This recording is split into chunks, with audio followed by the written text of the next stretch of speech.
اس امت کو جس حال میں دیکھا انتہائی پریشان رہے.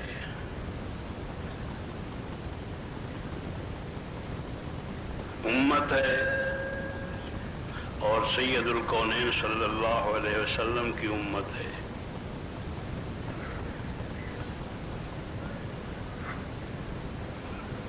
شان کے اعتبار سے، درجے کے اعتبار سے اتنی بلند اور اعمال کے اعتبار سے اتنی گری ہوئی کہ دیکھنے کے قابل بھی نہیں ہے، دیکھی بھی نہیں جا سکتی.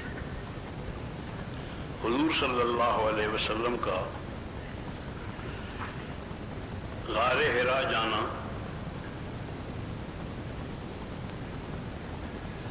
ایک دن علی میاں جا رہے تھے ہم لوگ غار حرا، تو علی میاں کہنے لگے کہ مفتی صاحب کیا خیال ہے حضور صلی اللہ علیہ وسلم غار حرا کیوں آتے تھے؟ میں نے کہا کہ میرا خیال تو یہی ہے، یہاں جب بھی آیا بیٹھا رہا، سوچتا رہا، ایک ہی خیال غالب رہا کہ حضور صلی اللہ علیہ وسلم مکے کی ساری زندگی کو، مردوں کو، عورتوں کو، بچوں کو، رئیسوں کو، مالداروں کو، غریبوں کو، حاکموں کو، محکوموں کو دیکھ دیکھ کے پریشان ہو جاتے تھے، دیکھا نہیں جاتا تھا، تو سب کو چھوڑ کے ہے غار حرا چلے جاتے تھے پریشانی کی حالت میں کہ یہ کیا کر رہے ہیں، یہ کون ہیں، کیسے ہیں. اللہ جل جلالہ کہتے ہیں کہ میرے خلیفہ ہے انسان میرا خلیفہ ہے، لیکن یہ بگڑ کر درندہ بن گیا ہے. جب بگڑتا ہے تو درندہ بنتا ہے، اور درندہ بھی بدترین قسم کا درندہ. اولئک کالانعام بل ھم اضل، خنزیر بلکہ خنزیروں سے بھی بدتر ہوتا ہے. اس بنا پر پریشان ہوتے تھے اور آ جاتے تھے. اللہ جل جلالہ نے رہنمائی فرمائی کہ کیا کرنا ہے. قرآن نازل ہو گیا، راستہ مل گیا کہ کیا کرنا ہے. کام شروع کیا. جو کچھ حضور صلی اللہ علیہ وسلم کی سیرت بتاتی ہے اس سے یہ اندازہ ہوتا ہے کہ دو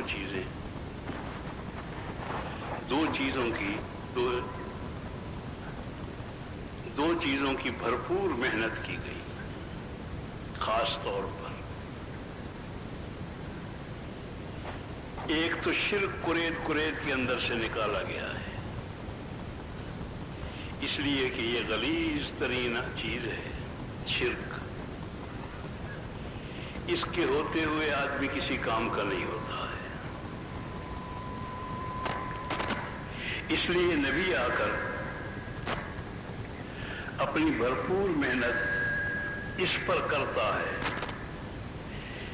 کہ قرید کر کوئی ذرہ کہیں شرک کا باقی نہ رہ جائے، ختم کر خالص کر دیا جائے اسے. جب تک شرک سے پاک نہیں ہوتا، یہ ایسی نجاست ہے کہ ذرا سی کہیں لگی ہوئی ہو سارا بدن پلید رہتا ہے، کوئی جگہ پلید نہیں رہتی، سارا بدن پلید رہتا ہے. اور دوسری چیز جس پر بھرپور محنت کی گئی وہ آپس کا جوڑ،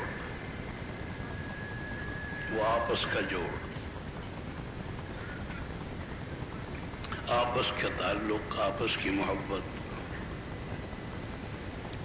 کھلے لفظوں میں مشکاتی کی روایت ہے جو میں نے پڑھی، حضور صلی اللہ علیہ وسلم ہی کا ارشاد ہے کہ ہرگز داخل نہیں ہوگے جنت میں جب تک ایمان نہ لاؤ. ایمان کے بغیر کوئی آدمی جنت میں داخل نہیں ہو سکتا. اور جس طرح ایمان کے بغیر جنت میں داخل نہیں ہو سکتا، اسی طرح سے تمہارے ایمان کا اعتبار اس وقت تک نہیں ہوگا جب تک آپس میں محبت نہ کرنے لگو. آپس میں اگر محبت نہیں ہے، اس ایمان کا اللہ کے ہاں اعتبار نہیں ہے۔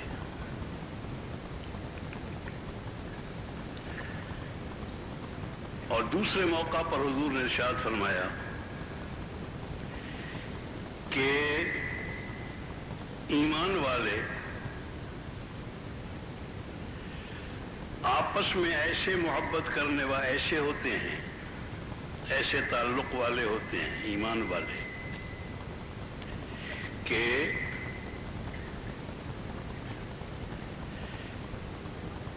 جیسے بدن کے اعضاء ہیں،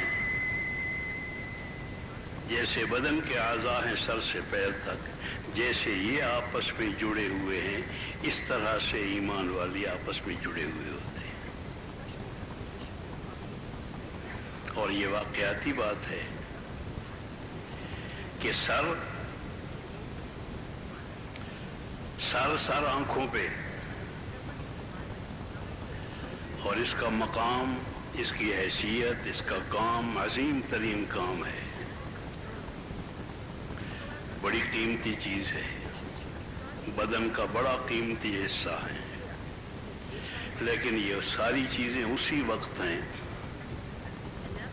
اس کی حیثیت بھی، اس کا مقام بھی، اس کی قیمت بھی اسی وقت تک ہے جب تک یہ سر بدن کے ساتھ ملا ہوا ہے، بدن کے ساتھ جڑا ہوا ہے۔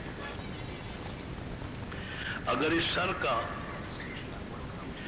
بدن کے ساتھ جوڑ نہ رہے تو اسے کتے بھی کھانے کے لیے تیار نہیں، کوئی قیمت نہیں رہتی اس کی۔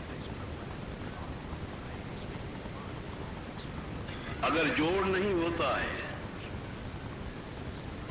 اگر جوڑ نہیں ہوتا ہے تو کسی چیز کی بھی کوئی قیمت نہیں ہے۔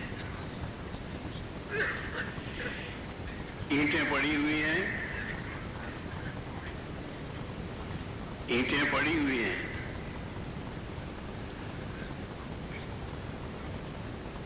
یہ خود غیر محفوظ ہیں،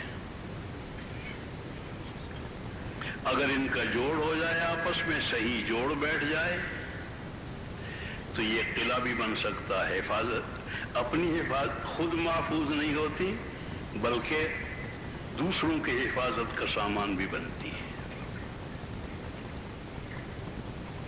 قلعہ بھی بن سکتا ہے، مسجد بھی بن سکتی ہے، لیکن آپس میں جڑے تو تب، آپس میں نہیں جڑتی تو نہ قلعہ بنتا ہے نہ مسجد بنتی ہے، بلکہ یہ خود غیر محفوظ ہوتی ہے۔ جو بچہ آتا ہے ایک اینٹ اٹھا کے لے جاتا ہے، جو آوارہ آتا ہے ایک اینٹ اٹھا کے لے جاتا ہے، کوئی وزن نہیں، کوئی قیمت نہیں ہوتی اس کی۔ یہی صورت تمام اعضاء و جوارح کی ہے۔ اگر آپس میں جوڑ نہیں ہے ان کا، اس کی پھر کوئی قیمت نہیں رہتی ہے۔ اس بنا پر سید الکونین صلی اللہ علیہ وسلم نے دوسرا سب سے زیادہ زور جو لگایا ہے وہ امت کو جوڑنے پر لگایا ہے۔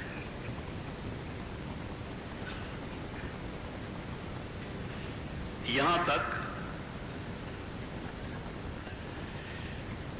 تک ہوا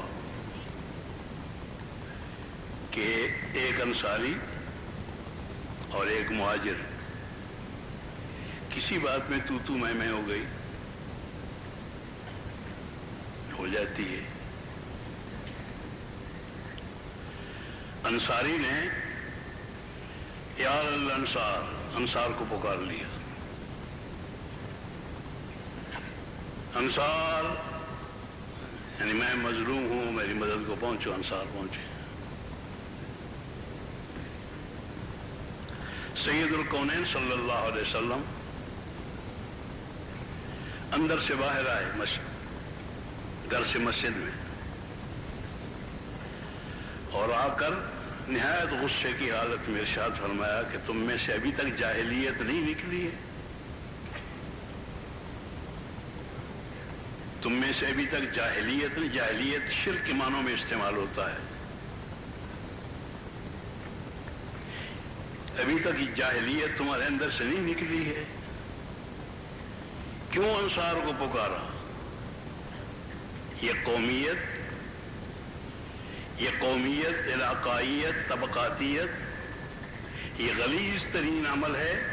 جب یہ اندر موجود ہو تو پھر آپس کا جوڑ کا کیا سوال ہے؟ یہ سب بربادی کا سامان ہے۔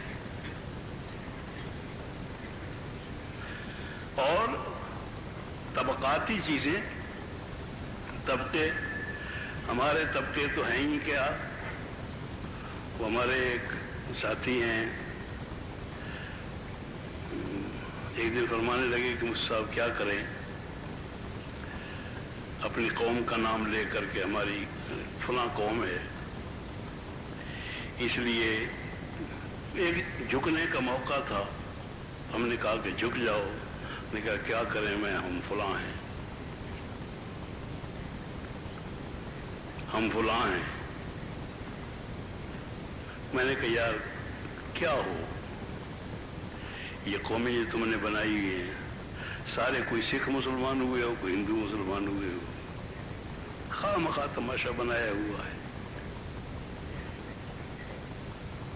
ہے تو پلے کچھ نہیں، خواہ مخواہ بنائے پھر رہے ہو۔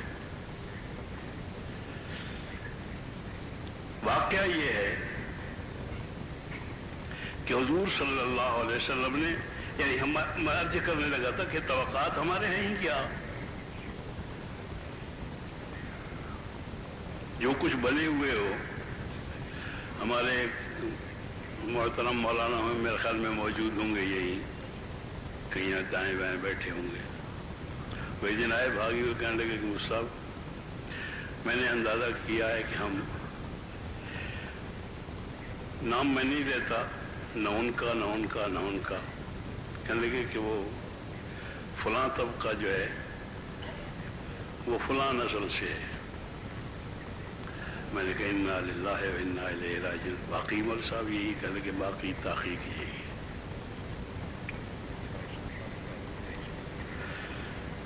تو یوں ہی کسی طبقے کے جوڑ جاڑ ہیں ادھر ادھر کے، اور آگے ثبوت کوئی نہیں ملتا۔ 4-5 نسلوں کے بعد کہیں کوئی ثبوت نہیں ملتا کسی کا کہ کیا قوم تھی، کیا چیز تھی، کون سی قوم ہے، سر پیر ہے ہی کوئی نہیں۔ لیکن اس بے سر و پا چیز کو اتنا مصیبت میں ڈالا ہوا، عذاب میں ڈالا ہوا ہے کہ ہم فلاں ہیں، ہم فلاں ہیں، ہم فلاں ہیں، ہم فلاں ہیں۔ اس طبقاتی جنگ کو حضور صلی اللہ علیہ وسلم نے یہاں تک برداشت نہیں کیا کہ انصار اور مہاجرین یہ دو ہی دین کے ستون ہیں۔ میں تو ان کو دین کے ستون کہوں گا،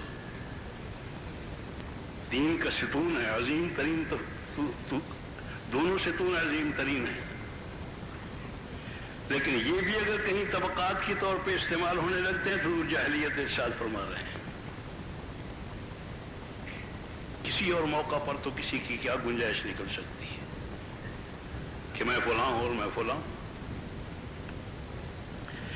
صرف ایک نسبت ہے، اصل میں آدمی جب گرتا ہے نا اوپر سے، جتنا اوپر سے گرتا ہے اتنا ہی نیچے جاتا ہے، جتنا ہی اوپر سے گرتا ہے اتنا ہی نیچے جاتا ہے۔ جب آدمی بڑی نسبتوں سے محروم ہوتا ہے تو پھر کہاں چھوٹی چھوٹی جگہوں پر اٹکتا کھٹکتا پھرتا رہتا ہے اور پریشان ہوتا ہے، خود بھی پریشان ہوتا ہے، لوگوں کو بھی پریشان کرتا ہے۔ ہماری پہلی نسبت یہ ہے کہ ہم اللہ کے خلیفہ ہیں۔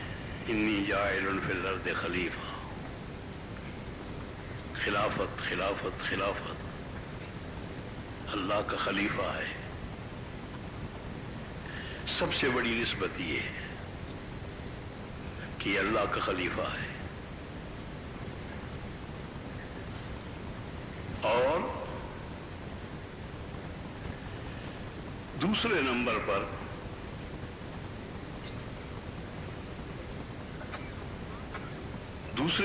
پر محمد الرسول اللہ صلی اللہ علیہ وسلم کا امتی ہے۔ حضور کا امتی ہونا اللہ کی قسم عظیم ترین شرف ہے، عظیم ترین شرف ہے۔